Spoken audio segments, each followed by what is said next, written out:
Let's go.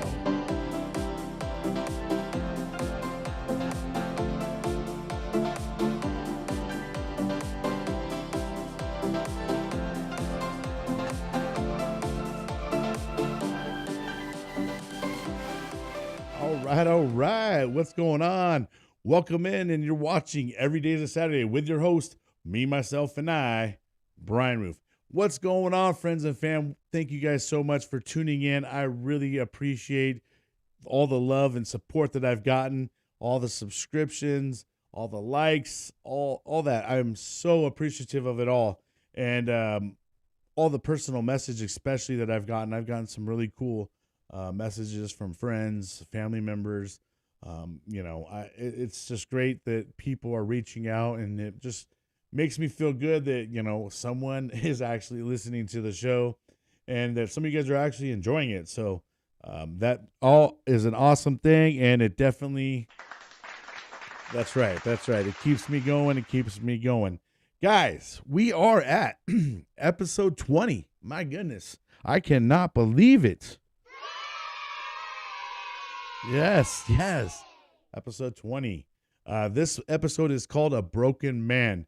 It's a little bit of a somber type of episode, but the great thing is I came back from it, and there's a lot to learn from this episode, especially if you're in your young 20s and maybe you're just getting out of the Marine Corps or getting out of college, and you're in your first, relationship, as an adult, type of thing. This would be a good episode to watch. But before we get into this episode, let's talk about some of the things that we got going on. Now, if you're kind of new to the show, or even if you're not that new to the show and you kind of don't really know how the show works, well, on Mondays or Tuesdays, I try to drop my own personal episodes of my life story.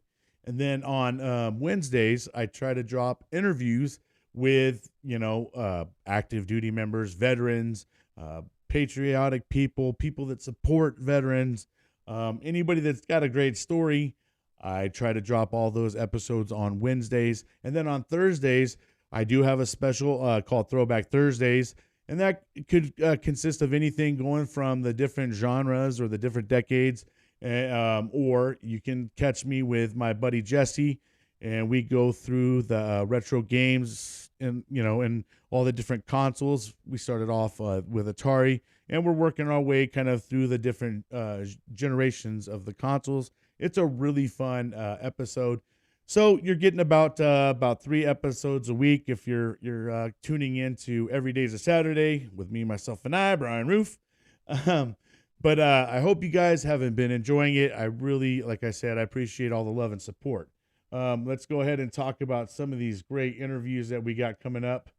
And then we'll get right into the show. Let me see here.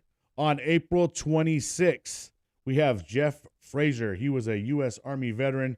He spent a little over 20 years.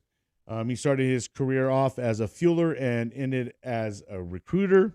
And now he's got a clothing company called Apex Predator Outfitters. If you guys have been watching my show as of late and you've tuned in early into the show, at the beginning there's a really cool commercial that starts off. That's Jeff's clothing company.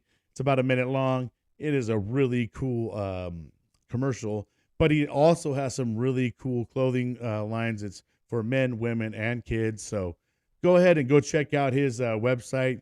Go grab yourself some clothes and help, it's a good way to help support a veteran-owned business. Then on May 3rd, we have Captain Nick Romer, an active duty Marine who has been serving since 2001. He started as an enlisted Marine, and then after reaching Master Sergeant, became an officer. He is a highly decorated Marine, and my goodness, he is still serving our great country. Great stories, great experiences. You guys are not going to want to miss these, so go ahead and tune on in. And also, if you guys have been following Jason Rhodes, he owns a nonprofit called Renovet.org. He's been walking from North Carolina to Texas, spreading awareness.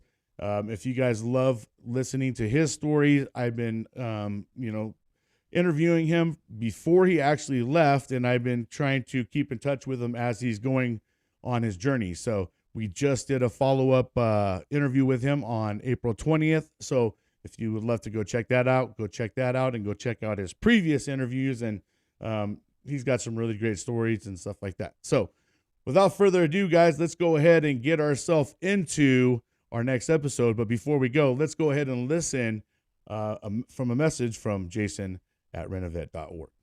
All right, let's go.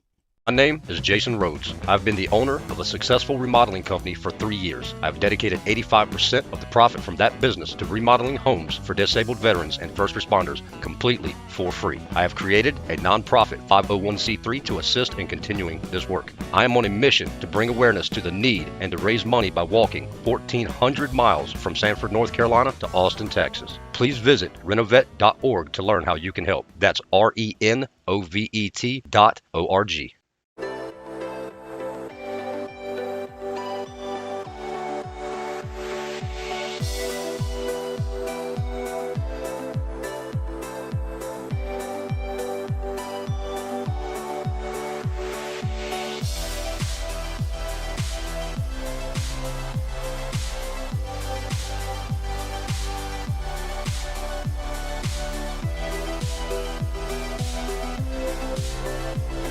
Those little beats, man, they really get you wanting to get into it.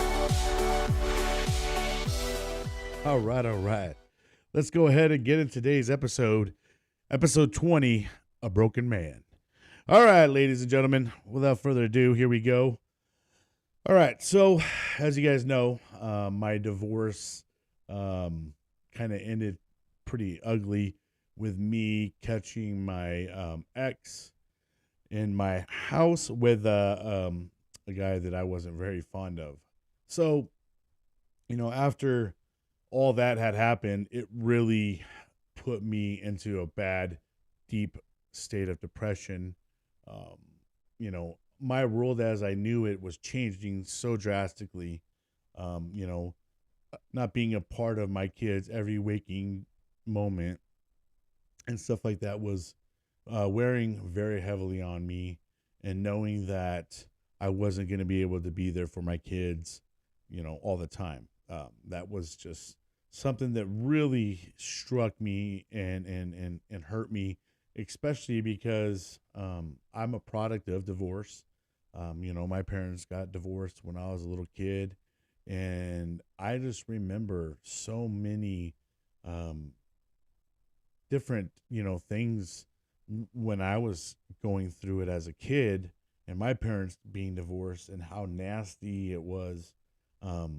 So, I just wasn't very fond that I'm now in this position. And I remember, one of the first times, kind of seeing my kids after, kind of realizing like there's no going back for me and their mother anymore. And that, we're at that level of, there's no, no amount of counseling, nothing could, bring us to reconcile.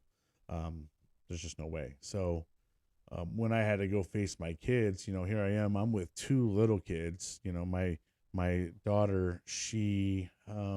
So this is around the year 2009, is when all this is going down. So my daughter at this point in time, she's 5, and my son Austin's like 3, maybe turning 4. But they're very young. And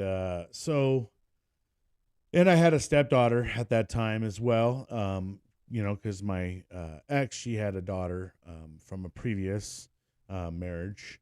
And, I tried to take that little girl in, kind of as my own. But once we went through the divorce, it made things extremely hard on me to even have my own 2 kids. So taking on a third, especially a girl, and she wasn't my daughter, it kind of just put me in a position where unfortunately I wasn't able to kind of take her in.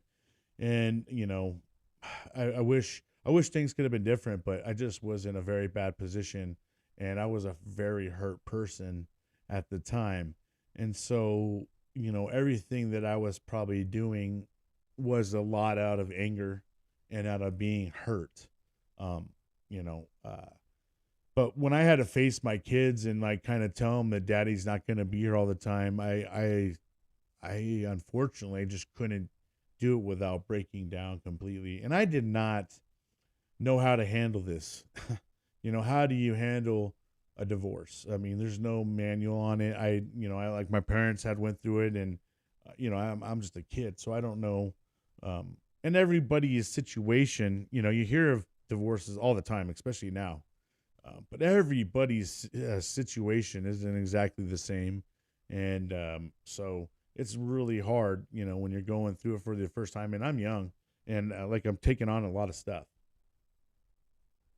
but it. And here I am trying to, be, work.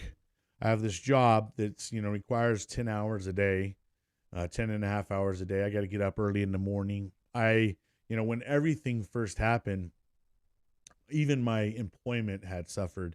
I remember just driving in my car, and I was in such a zone of just like being so upset that I'm driving, and a guy that I had worked with, he was driving next to me, and he just had recognized right off jump that obviously something wasn't right with me. I didn't look right, and so he's just like, "Hey, bro, you all right?" And I'm just like, "No, man," and I just break down crying, and we're just like literally driving on this road, and we can't really stop because he's getting ready to get on to the freeway, and I'm getting ready to go over the overpass or whatever.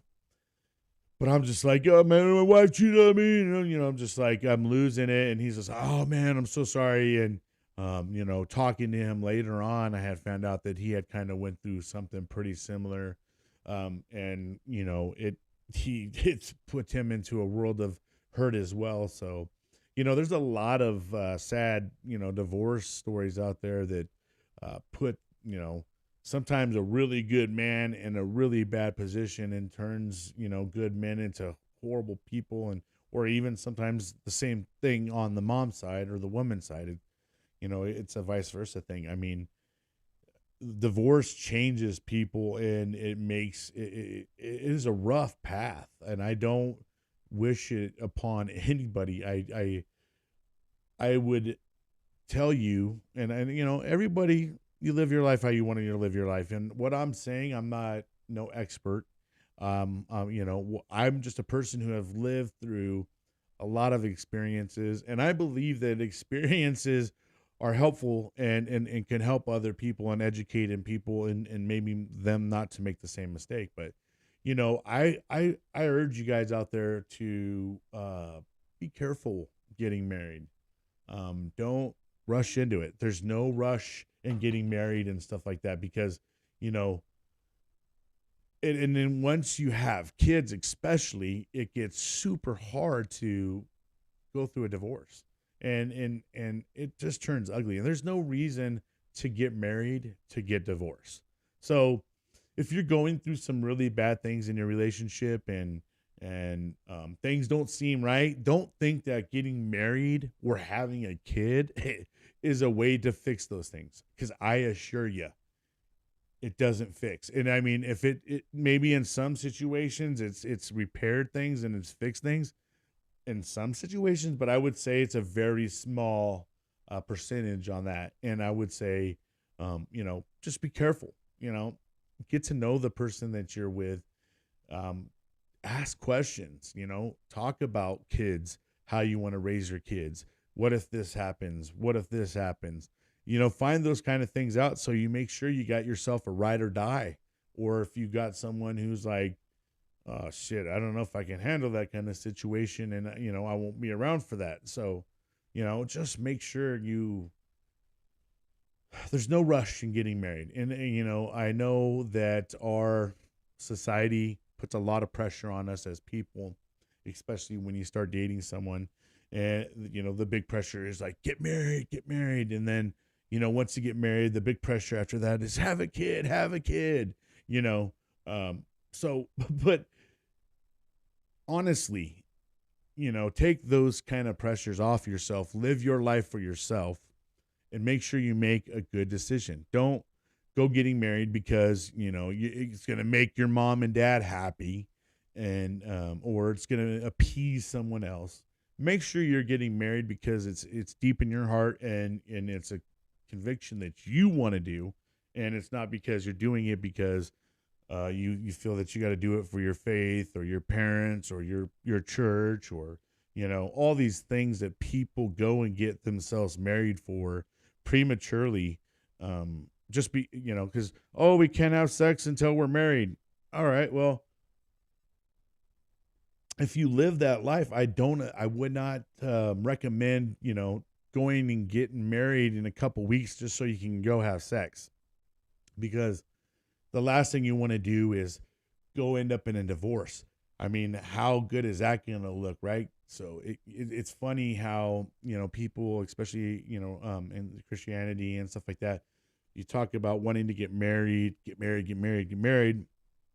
push this on these people prematurely, or these people get the pressure of getting married to get married and to get divorced. I mean, and you're not supposed to get divorced either, right? So it doesn't always work out well.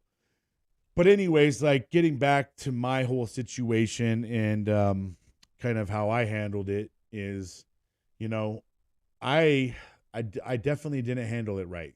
But I did know that I wanted to make a difference in the fact that I didn't want to be, or I didn't want to repeat the same things that my parents did in terms of raising my kids. I wanted to try to do better for my kids. I failed in the sense that I couldn't keep my marriage. But the other way that I felt that I tried to make a difference is that when I had my kids, and when, because so we kind of had started off where, it was like a every other weekend type of deal. Um, we didn't really kind of have anything in stone right off jump. But it was kind of working through the weekends and me having the kids. And then eventually it got to a point where it was court ordered, and I had my kids on the first, the third, and if there was a fifth weekend of the month, I would have my kids. So, trying to adjust to that schedule, it was rough. But I wanted to make sure that on the weekends that I did have my kids, that I wasn't leaving them over at my parents' house, or I wasn't leaving them at friends' house. I wasn't, going out and partying and doing crazy stuff on the weekends I had my kids. I didn't really see like what the point of that is because I had my kids about every other weekend. So it gave me the opposite weekend that I didn't have them to go out and go do what I wanted to do. So I felt that it was necessary to spend time with my kids on the weekends I had my kids. And I was even to the point where I was pretty strict even with my own parents. Like when I had my kids, I didn't even want them spending the night over there on my weekends, because it's like, man, I only have my kids, shoot, like, what is it, like 2 weekends a month, and sometimes 3 weekends a month. So I get them maybe eight times a month or something like that. I'm gonna definitely take and use my time. So I did try to, like I said, make the best out of every weekend I had my kids, and not put them in a situation that they felt like, oh, my dad just leaves me and doesn't care about me. But still, even still, on the weekends I didn't have my kids, I was kind of living in a unhealthy life. I started drinking pretty heavily. A lot of Jack Daniels, a lot of Jack and Coke, going out to the clubs, going out to the bars again, just, doing things that I had stopped doing a long time ago. And then here I am finding myself back in that world again, and, just meeting people and getting involved in unhealthy relationships that, obviously didn't really work out. Um, being divorced it's rough. And when you first get out and you've been married for a while, you kind of you have that sense of like, oh, freedom or whatever, or you're working on a hurt heart and you're out there trying to make yourself feel better, so you're just doing everything stupid and trying to cover up the hurt. But none of the stuff that I did was healthy in it, and all it did was put me in a worse position at the time, and probably put me in a worse mental health position at the time. But you know I definitely tried to do counseling and things of that nature. I got put on all different kinds of anxiety pills and things like that because I was really struggling with sleeping at night and things of that nature. I would be worried about my kids a lot, and hurt people do stupid things or do bad things, and that's kind of a true statement. Um, I was out there living carelessly, and thank God I didn't do anything stupid enough to where I lost my job or landed myself in jail. Could have. I worked a job that kind of kept me somewhat grounded. Working in the aerospace industry that required you to have a secret clearance. Well, you couldn't just be out there acting a fool, and because otherwise you lose your clearance. So I was trying to be, a responsible idiot. But yeah, I mean, I the way that I guess I kind of got myself, I don't know. It took me a while, I guess, in a couple relationships before I started realizing, like, dude, you're like ending up back in a position that you were when you were younger, and you're not young anymore, and you can't keep living this life of trying to go out to the clubs and do all those kind of things. So it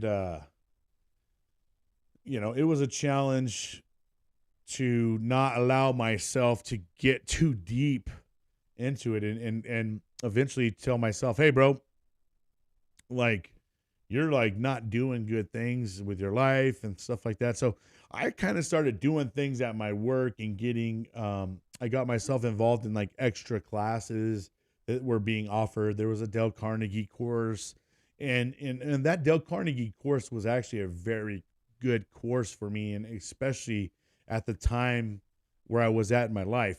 It started just bringing a lot of thinking and the way that you manage time and all these dealing with different personalities, just a whole bunch of different courses that kind of were very helpful during the time when I was kind of going through a lot of stuff.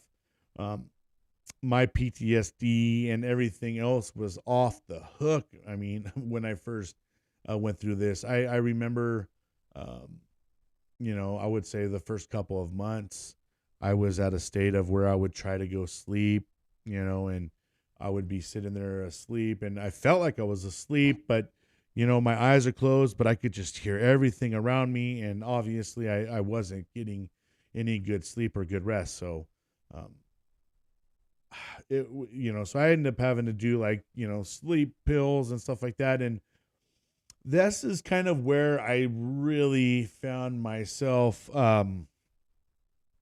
getting back into smoking marijuana again.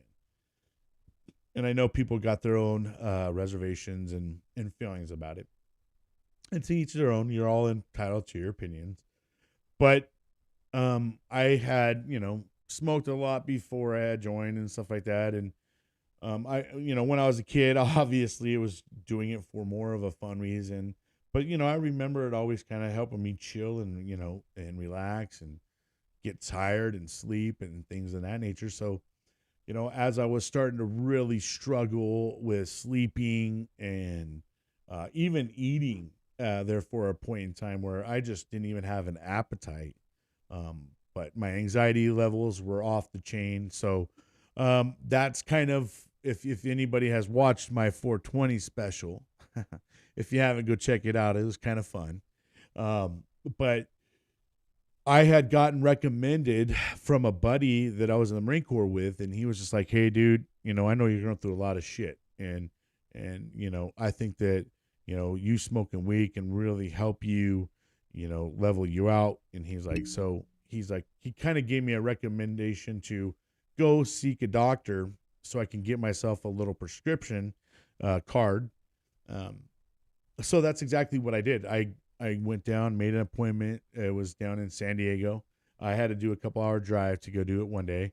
Went and saw the doctor, kind of gave him, my whole, all the things I had been going through, all the things I had, been through, and all those types of things. And he was like, "Yeah, you're definitely a patient." So went ahead, wrote me up it's like you get like a little card, and then that card allows you to go to your local dispensaries and buy stuff.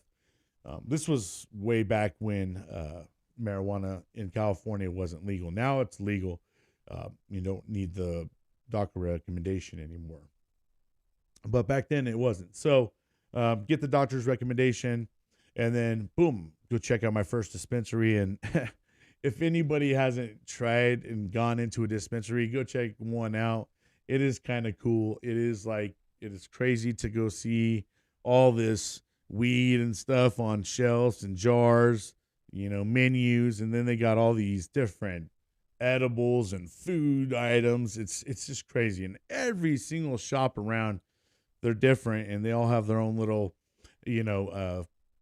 personality to them. It's a really cool experience. But anyways, go in there, get myself, some weed, and that's when I found out, wow, smoking marijuana, or weed or reefer, whatever you want to call it, started really helping me. And it helped me at a mental state. It helped me from a physical state, and I was able to sleep, a lot better. So that's when I found, hey, man, I actually prefer, smoking marijuana than drinking and taking pills and all that stuff, because I'm not one to I don't like feeling nauseous. I don't like feeling sick. I'm a very violent puker. I've gotten like black eyes from puking and stuff like that from, drinking way too much. But yeah, so I don't know. I really thought that, or think that marijuana has helped me tremendously. And I wasn't feeling sick anymore. I was able to eat. I started being able to sleep better, and I started feeling better again. So it helped me process through some really rough and difficult times. I know not everybody, is like, "Oh man, you use that kind of to mask it." Well, whatever. Maybe I did, but it definitely helped me through the time where I was feeling horrible, and it was just affecting me physically, emotionally. I mean, everything. I needed something to help me through the times. So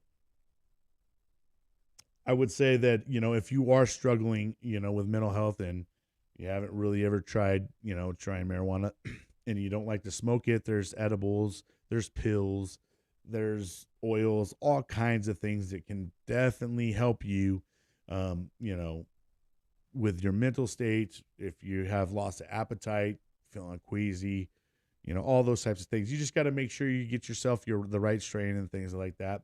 And when you go to a lot of these dispensaries at times, there's like their bud tenders or whatever. They're very helpful, and they can lead you along the way. You call, "Hey, I'm having this kind of experience. My back's hurting me, my stomach's hurting me, whatever's hurting you," and they can kind of lead you down the right path and say, "Hey, why don't you try this? I think it'll really help you here."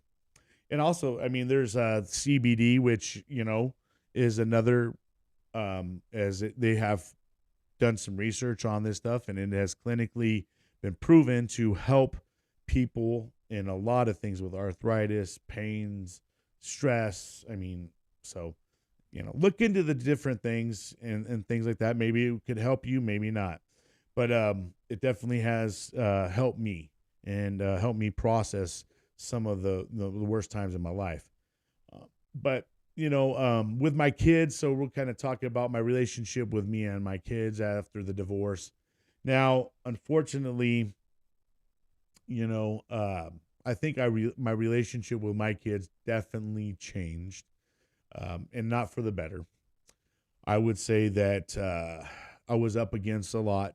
You know, their mother, even though she was the one that cheated on me and stuff like that, but she just was really good at bad talking me.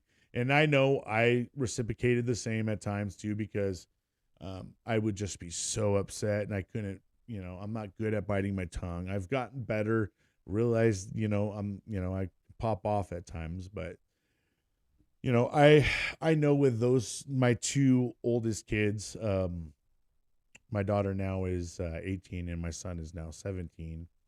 Um, I know with them, I wasn't the best of dad. I could have been way better.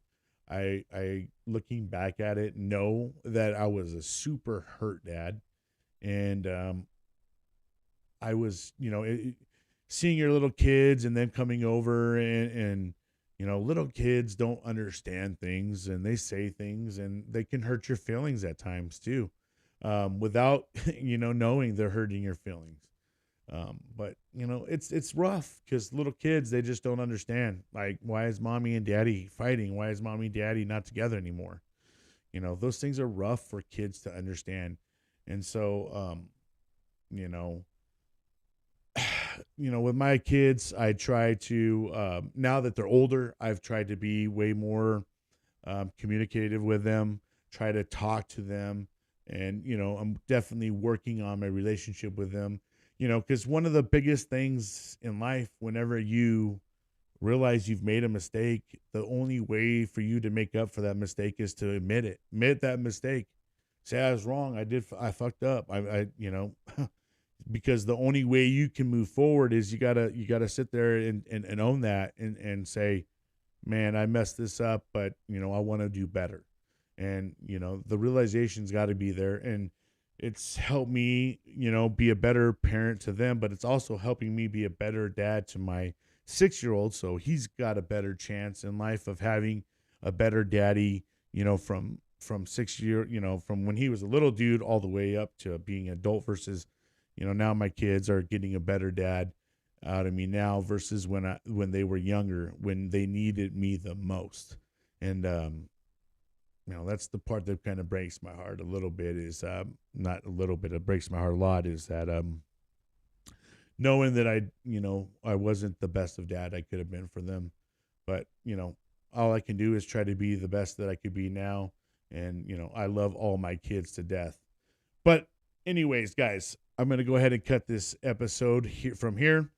I hope you guys enjoyed it. I know it was a little bit of a somber one, but don't worry. Things get better in my life.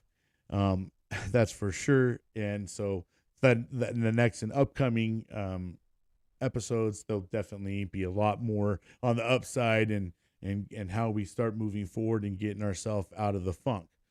But I want to just say once again, I thank each and every one of you guys for watching and tuning in. I can't express my appreciation enough. And until next time,